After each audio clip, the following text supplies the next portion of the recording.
If everybody can hear, you're all upwind, which is not ideal, but if you can hear me, I'll start. And I'll start by stating something incredibly obvious. 100 years is a long time. And the world that we live in now is very different from the world that Dad grew up in.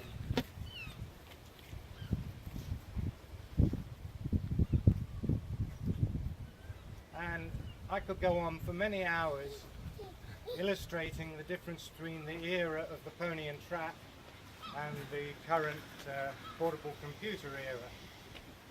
But Dad didn't get where he is today by dwelling on the past. He always looks to the future, to his credit, and I can do no less. I think this looking to the future aspect is brilliantly illustrated by the way he learnt to cook in his 90s after our dear mother died, and we've all been the benefit of that. So we won't look to the past, but on such an occasion I can't resist one small anecdote. Now anybody who can do arithmetic will be aware that Dad served in the war. And he tells quite a good story about where he was on the day that Chamberlain announced we were at war. Not very far from here as it happens. But I didn't choose that story. What people may not be so well aware of is that he had nearly 10 years in the banking business in this area before the war. And he tells some very good stories of that time. And once I was sitting in a pub somewhere down in Devon, chatting about this, and among many interesting observations that he made, he said to me, "I remember when we came off the gold standard." And I thought, what a load of rubbish. Because I was under the impression that Britain came off the gold standard way back in the mists of time. But I'm properly respectful of my father, so I didn't say very much. And when I had the opportunity, I looked it up. And lo and behold, 1931, Britain came off the gold standard permanently, and that pretty much coincides with when he started in banking. So you'd think after 60 years I knew better than to doubt it. He's not often wrong. So I think that's enough from me.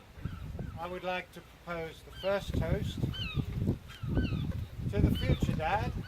May it contain many enjoyable days, such as this one. To the future. To the future. To Dad. And now I'll hand over to my sister. How are we going to get you down? Oh, that's easy. Hey! Right, I'm number 2 in the family, so I get the next turn. You don't want to stand up I am not going up there, particularly in my high bump heels. Only to say, Dad, you're an inspiration. I just hope I've got the right genes. I don't know what your secret is. I think it's being able to sleep at the drop of a hat. I don't know, but here's to you. Thank you all for coming and making Dad's Day special. That's wonderful. And here's to you. Here, here. Oh, and here's the youngest member of the family, David. So,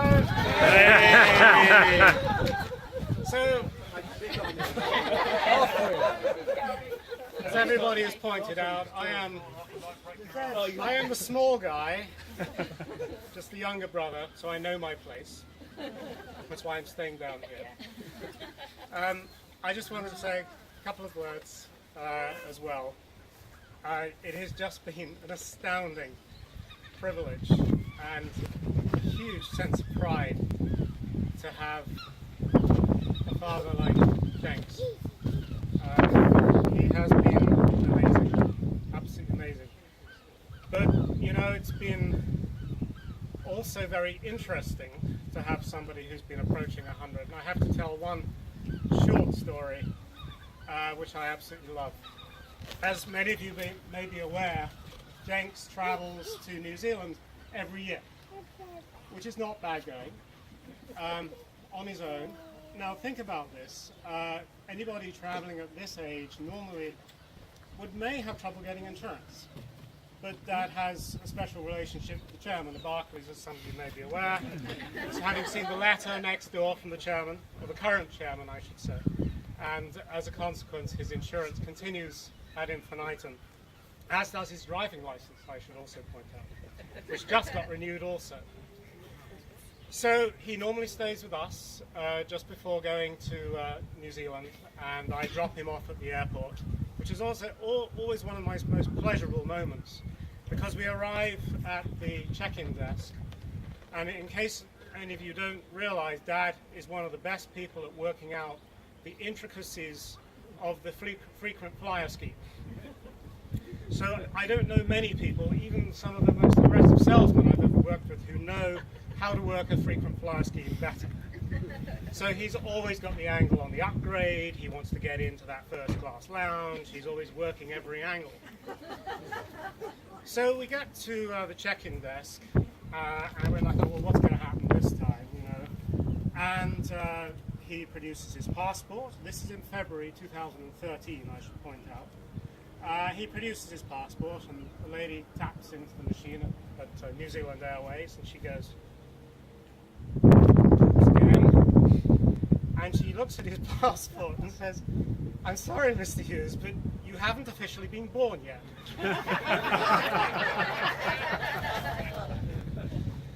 He says, "Well, what do you mean?" "Well, you're here before you're... how old are you?" Of course, the computers at New Zealand Airways and quite a lot of other airways around the world cannot cope with anybody traveling over 100. And for me, that just sums it all up. It was great fun, and it is great fun, and I always enjoy these moments. Of course, next year, he will be an infant. He'll be less than 1 year old, and he will have to travel with a proper adult, so maybe I'll get a chance to go as well. Anyway, I just wanted to say thank you. I wanted to say thank you also to Sheila, Master of Ceremonies, who has organized so much behind the scenes. So a toast to Sheila. That's my team. And I give you Jenks.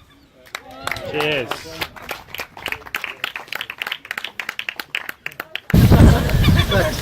She was saying I come from the pony and tram age. I always remember when I was very young that I had two grandparents, and one of them lived in the country, and he wouldn't have anything to do with the newfangled motor cars.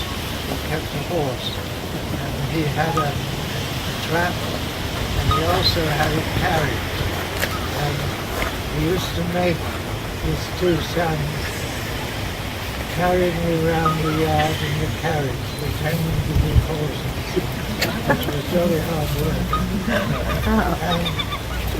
And what else did somebody say? I was going to use that to make some flash, and I've forgotten what it was. That's what happens when you get old. All I want to say is thank you to my children. They're looking out well since my wife died. Of course I miss her, but the children are doing their best. Thank you all for coming. Very nice to see you. And let's get on and do something else. Well done.